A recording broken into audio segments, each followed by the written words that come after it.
کوئی ایسا وظیفہ بتلائیں کہ مجھے احتلام نہ ہو. شادی کر لو نا، احتلام نہیں ہوگا. وظیفے کی کیا ضرورت ہے؟ جب شادی نہیں کرو گے تو وظیفہ کیا کرے گا؟ شادی کر لو، انشاءاللہ احتلام نہیں ہوگا. بینک والوں کو اپنی بلڈنگ کرائے پہ دیں، کوئی حرج نہیں، لیکن بیتے رہ کے نہ دیں.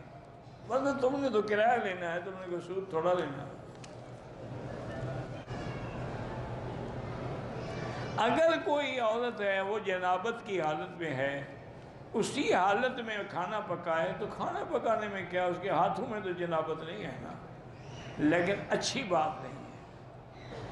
پہلے تو میری بیٹیاں بغیر وضو کے بچوں کو دودھ ہی نہیں پلاتی تھی، تو پھر بچہ بھی عبد القادر جیلانی پیدا ہوتا تھا. اب تم حیض کی حالت میں اور جنابت کی حالت میں اور میاں کے ساتھ اسی حالت میں لیٹے ہوئے بھی دودھ پلاتی رہتی ہو. بچے بھی اللہ کی رحمت سے کریکٹر تو بنیں گے، وہ عالم نہیں بنیں گے. عورت نماز جنازہ پڑھ سکتی ہے؟ ہاں جی پڑھ سکتی ہے. ایک آدمی نے بیوی کو طلاق دے دی ہے تو وہ جنت میں ملے گی؟ بالکل نہیں ملے گی. وہ جس سے شادی کرے گی اس کو ملے گی. تم نے تو نکال دی اپنے گھر سے، تمہیں کیوں ملے؟ حیض میں عورت حرم میں نہیں آ سکتی، باہر میدان میں بیٹھی رہے.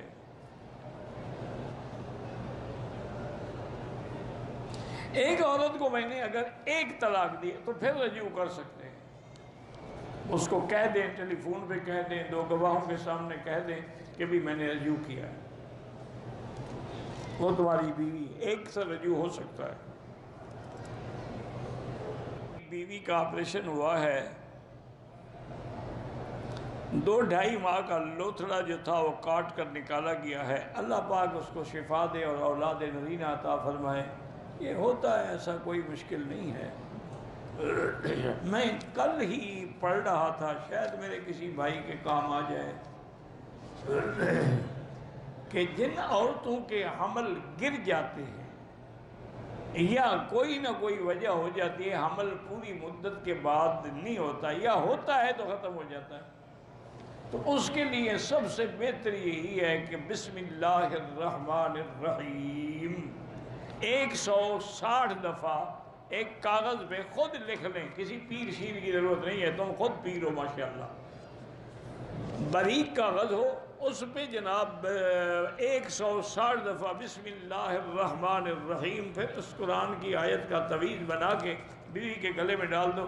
انتہائی آرام سے اور طبیعی ولادت ہو جائے گی اور کوئی خطرہ بھی نہیں ہوگا. کیونکہ مجھے تو اللہ کے قرآن پہ یقین ہے، تمہیں یقین نہ ہو تمہاری مرضی. موبائل سے بھی تصویریں بغیر ضرورت کے بنانا جائز. ایک ہے ضرورت کہ دین پھیلانے کے لیے آپ بنا رہے ہیں، ایک ہے ضرورت پاسپورٹ بنانا ہے، آپ نے کوئی آئیڈینٹی کارڈ بنانا ہے. بغیر ضرورت نہ بنایا کریں. تصویر بالکل حرام ہے.